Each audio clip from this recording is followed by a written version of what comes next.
والحق كده جاي من رب، ومعنى كلمة رب دي هو المتولي تربيتك، هو السيد عليك، يبقى مش هيغشني، لأن ما دام رب مربي.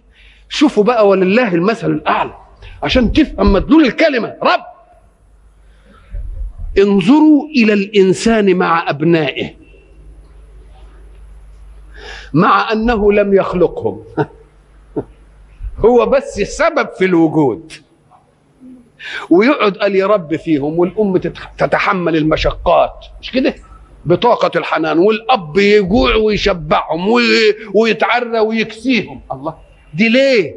عشان إيه؟ ده ما خلقوش. الله، إذا كان الذي لم يخلق وهو سبب فقط بيعتني بمن يربي هذه العناية، ويتعب هذا التعب، ويقذف الله في قلبه طاقة من الإيه؟ من الحب ومن الحنان ومن العاطفة على قدر حاجة المربى.